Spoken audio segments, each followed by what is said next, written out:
The STEM Society. What's happening, people? My name is Cole Jackson. This is the STEM Society. Welcome back. Episode 141 is live. Thank you for joining me. If you like what I do, because what I do is not very easy. I'm a music commentator that gives you hot takes on hip hop, music in general, and I give you guys some album reviews, which are coming up pretty soon. Make sure you guys subscribe to the channel and grow this thing, man. I really want to make it to 1,000 subs by the time summer hits, so I can actually start putting out some merch and get some of the word out there. All right, and make sure you guys give me some likes and some comments at the bottom, man. It's dry down there. I need some real hip hop conversation going on. So I'm recording this at 1:27 p.m. I'm on my Grammy hangover. I've had so many conversations about this. The Grammys were actually pretty good. I enjoyed the Grammys for the most part. I haven't watched a full Grammys show in like 2 years. So it's been a while since I've actually been familiar, but I had a lot of people I was rooting for. Jid was there, Clips was there, Kendrick was there, Tyler the Creator, Doechii. A lot of my favorite artists were there, and I really wanted to see what the wins were going to look like. Even though majority of the awards were on YouTube, which I thought was kind of fucked up, but at least I got to enjoy hearing their names being called and other people actually getting their awards. The shit's weird, bro. I don't understand what the Academy be doing when they do these nominations and then the people don't even be there to pick up the awards. But that's neither here nor there. I thought Trevor Noah did a phenomenal job as the host. This is his last year hosting. He did great, man. Crowd work, the jokes landed, everything that he did well. I hate to see that this is going to be his last year because I don't think there's going to be anybody else who could do the type of job he was doing on this on the Grammys. He just makes sense, bro. They should just give that man a forever job. Like, he did so well. The performances on this show were pretty good. The majority of them I enjoyed. There were two in particular that I thought were the best.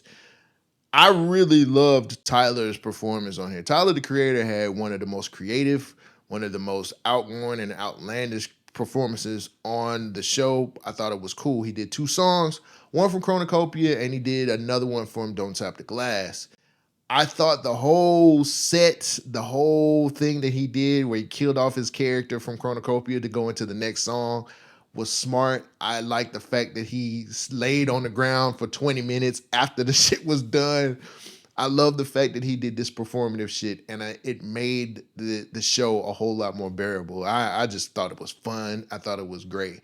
And the other performance that I thought was amazing was the Clips. The Clips with the white suits, and then when they started rapping, it went red, and then they had the choir. These niggas made it snow on stage, my nigga. And I'm pretty sure the white people were like, I have no idea why is it snowing. And all I could do was sit back at home and just was like, these niggas got it snowing on the fucking stage. I love it. That was probably my second favorite performance on the show. And I just think they did a tremendous job. Pharrell sitting up there singing. Let's be honest, Pharrell's mic wasn't on. He wasn't on. His mic was not on, bro. He was lip syncing. That nigga was not singing. I don't give a fuck what none of y'all say. Go back and watch the tape. He wasn't singing. I like the Clips performance as well, though. I thought their performance was great. The performance that made me the maddest, or I thought was trash, was the D'Angelo tribute. They fucked that shit up. They fucked it up. It was terrible. It was terrible. I didn't like Lauryn Hill being the lead on all of that stuff because I didn't feel like she had the energy to be able to lead it. I think a lot of the singers that they had were not singing the correct songs. The only people who I thought made sense for the songs that they got was Raphael Sadiq. I think he did a tremendous job. I think that Bilal did his thing. I think Leon Thomas did his thing. Outside of that, I felt like the band was kind of messy. I felt like they just didn't know how to put together a really good tribute for D'Angelo, and it was embarrassing, especially coming behind the Ozzy Osbourne tribute. That shit was crazy, and it was fire. That tribute to D'Angelo felt like too many niggas was trying to get their spot. Stop doing that shit. For the people who do these tributes, or when they invite you to do a tribute, bro, stop trying to make the song yours and keep the shit what it was. That pissed me off the most, man. Y'all always trying to fucking come out here and show out and be like, let me just put it my interpretation on the song. D'Angelo was pissed off. If he was there, he probably would have spit on the stage and said, "You niggas are fucking me up. Y'all are killing my songs." And if I'm being completely honest, I think Lauryn Hill is a little overrated. I'm sorry. I just think she's a little overrated, bruh. Like, somebody got to say it. I'm going to say it. She's a little overrated, bruh. I just could not stand her energy on that stage. Couldn't do it. Find somebody else next time. It was embarrassing. The Album of the Year award.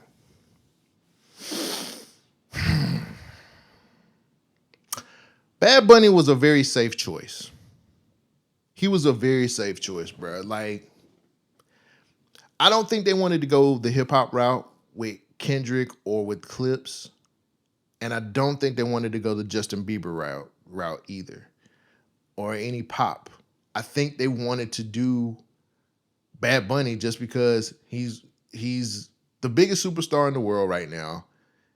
And I think because of the Super Bowl acceptance that he's getting, plus the climate which is going on in America right now, and the ICE stuff that's been happening, they wanted to kind of shake things up. But to me, it just felt safe. Like, you're gonna pick a non-English album to be Album of the Year. It didn't sit with me well at first. But then you get to see Bad Bunny, his reaction, and then the natural emotion that nigga had. Like, he was really like, I can't believe this shit. But I think 90% of the people who were sitting at the room was like, what the fuck going on? Like, I can't believe that shit either. And I think a lot of people applauded because they didn't want to look like they were racist, or they didn't look like they were rooting for MAGA. So I think a lot of people was just like, fuck that. Yeah, Bad Bunny. But I think that was very safe on the Academy's behalf, and I think they didn't want to really take a chance and just give it to Kendrick, which to me possibly was going to be the logical decision if we really think about it. But I thought it was a safe pick, and they just didn't want to play. They didn't want to put their cards on the table for something else. So that kind of just had me scratching my head more than anything else. Like, I just didn't really understand the Bad Bunny pick for real. But I'm congratulations to Bad Bunny. I think he's a dope artist, and I'm not gonna try to take away from his moment. But I just really feel like the Academy just was like, let's just go this route, and maybe everybody will be happy. There were a lot of fuck ICE statements throughout the whole show too. People were really getting up there, telling their piece about how they feel about ICE and what's going on in the climate in the United States right now, which I think was cool. But it was a lot of niggas that was up there lying. Just gonna be real with y'all. It was a lot of people who were saying the right things at that moment and have Donald Trump pictures out there. And you can look that shit up. But it was a lot of niggas over there picking up them awards, lying. Completely lying their ass off. And it was kind of disgusting. And it is what it is, man. But overall, I thought the award show was very well put together. I think it was paced well. I'm gonna miss Trevor Noah hosting these, man, because he did a phenomenal job. He does a great job. All of the times that I've watched it, he's always done a wonderful job. So the award show was pretty smooth. It was all right. I want to get into the winners from last night. Especially for the rap category and the R&B category. I made some picks last year. As soon as the awards were announced, I made my picks early, and I said I'm sticking to these, and then you guys are going to have to hold me to the fire when these awards actually happen. So I made these picks, and I haven't looked at these picks since I made them. Let's start with Best Melodic Performance, which Luther won that. I picked Anxiety by Doechii. And boy, was I off. And I picked Anxiety from Doechii because I really thought that would be the safe pick for the Grammys. I was just like, yo, they love black women, so let's do it again. Let's give her a lot of awards. And that didn't necessarily happen. So I got egg on my face for that one too. So Best Rap Song, which was won by TV Off, which completely dumbfounded me because I looked at TV Off as a B-side. I thought I was like, why is TV Off even nominated? That is a B-side record. I never looked at it as something that would win an award. And look at me, I got egg on my face. I picked Birds Don't Sing by the Clips just because the Birds Don't Sing is the emotional attachment to their parents. It just makes a whole lot of sense for the Birds Don't Sing to win that one. So I was damn, I'm 0 for 2 on that one. Damn, I ain't do shit. Best rap performance. Chains and Whips won. And when you believe it, I put all my money on Doechii. I picked Doechii to win that because the Grammys were all over. So they was sucking her dick last year, and I thought they would continue to suck her dick this year. Boy, was I wrong. So I was 0 for 3 on those picks. I'm not gonna touch best rap album yet because I have something that I want to say, or I want to give you a theory on why GNX won best rap album. On the R&B side of shit, I basically picked everybody. Best R&B performance, Kalani won for Folded. I picked that. Best R&B song, Folded won. I picked that. So obvious. Best traditional R&B performance, Vibes Don't Lie. I picked that by Leon Thomas. I picked that. I was 3 for 3 for the R&B side of things. So I got the R&B shit right because it was easy. That was easily picked. Like Kalani had the song of the year. Folded was everywhere, bro. And I knew that Leon Thomas was going to come away with some awards as well. I think Leon Thomas is one of the best R&B artists we have in this current generation. I can't wait to see what else this man puts out because he's consistently working. So the R&B side of shit, I know my R&B shit. The rap shit is where I got my shit fucked up at. So who knew, right? Who knew? But the best rap album winner was GNX. I don't agree with that win. I think the Clips got hosed. I think the Clips deserve that award. Let me tell you why.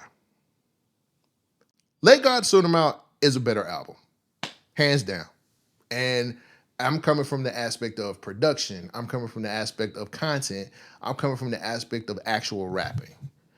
And I'm saying that because the emotional ties that Malice and Push have in that album pertaining to their parents dying or how life is going from them right now, just the sheer fact of how Malice was rapping on that album, I'm sorry. You cannot tell me that GNX did a better job at that. Production-wise, Pharrell had, for some strange reason, Pharrell took steroids and figured out how to make himself a better producer without Chad. Overall, that album checked all the boxes. GNX won this award because the Kendrick Lamar story is a way better story for people to follow than the Clip story. The GNX storyline of one, somebody taking on the big dog Drake and beating him and just continuously being a winner for the rest of the year is a way better story than these niggas took a 15-year hiatus and came back and made a classic album. People don't like that storyline, but that GNX storyline sounds a lot better. Tell you another storyline that people like better than these guys coming back and actually making a classic album. Kendrick Lamar just beat Jay-Z on Grammy wins. That's a storyline people want to follow. That's a storyline people are intrigued by. Hey, this dude just got more Grammys than Jay-Z. And Jay-Z is the bar. Jay-Z is the bar. And he just beat Jay-Z. So does that mean he's the best? Does that mean he's the one that people want to fuck with? Does that mean rap is all about him now? Is he better than Jay-Z? That storyline is way better. People will follow that storyline more than these niggas came back and made a classic album. Because whether you want to believe it or not, Let God Sort 'Em Out is a classic album. And when time goes by, and once we give it a few years, once we think about this for a little while, we're gonna look back and be like, that was the Clips award to win. It's a it's a horrible truth, but it's the truth. If I go back, let's be honest. Let's have a serious conversation with each other for a second. GNX is not better than Damn. Damn is the bar for me. GNX is not better than Damn. It's sure as fuck not as good as Good Kid, Mad City. Go back and listen to these albums and listen to GNX and compare them. It's not even the best album in his catalog. I just don't feel like GNX should have won Rap Album of the Year. It's not even the best album in his catalog. I love Kendrick Lamar. Kendrick Lamar is one of my favorite artists, and he has put together some very great albums. This album is not to the standard of all of those other albums I just named. It's just not, man. And we rocking with it because a lot of the music that he did on there was very, very listener friendly. It was very easy to sing along with. There are a couple of songs on there like Man in the Garden that might take you out of the mode of the entire album. But I'm gonna be real with you. That was just Kendrick Lamar playing around. That was Kendrick Lamar just showing he could do a mainstream album. That shit is not as deep as a lot of the other albums he's made. And to be honest with you, we love that album because it was the album to put the fucking dagger in Drake's heart. That album was the stake to kill the vampire, which is Drake. And I think a lot of people are looking at it from that point of view too, because Drake's not the most liked guy right now. That's a part of the reason. But if you don't see the fact that the storyline of this man winning more Grammys than Jay-Z being something that people are going to follow and talk about because it's going to be a topic of conversation for the next few weeks, believe me, the internet is going to start interneting and saying who's the better rapper, Jay-Z or Kendrick Lamar, and it's going to fuel conversations for the rest of the year. But the storyline is way more sexy about him being the most awarded rapper above Jay-Z than the Clip storyline. People don't think it's sexy for OG niggas to be winning awards or making their comeback. Malice having a hiatus and not really doing the type of rap he's been doing for the last 15 years is just not a cool story. It's not sexy. People don't want to fuck with it. People don't want to fuck with that. But this Kendrick Lamar shit, they're with it. And he's the Grammy darling right now. So as much as I love GNX and as much as I think it's a great album, it's not album of the year. It's just not Rap Album of the Year. I think that the Clips got hosed. I think Let God Sort Them Out should have been the winner for Rap Album of the Year. It just made a whole lot more sense. To me, that's who I was picking. And, you know, a lot of people would disagree with this, but if you listen to both of those albums, I'm guaranteeing you right now, you're going to understand that Let God Sort Them Out is just the better album. That's my take on the whole thing. What's your take? How do you feel about it? Do you think GNX is the better album? Do you think that they picked GMX for Rap Album of the Year because of the storyline of him winning more Grammys than Jay-Z? I would love to hear it in the comments. I would love to have a back and forth with a lot of you guys too. Let me know what you think in the comments and tell me what you feel. I have nothing else for you guys this week. I just wanted to get my Grammy talk out of the way. I got other stories I want to go over. If you guys want to hear more conversation, because I usually put the longer episodes on Patreon.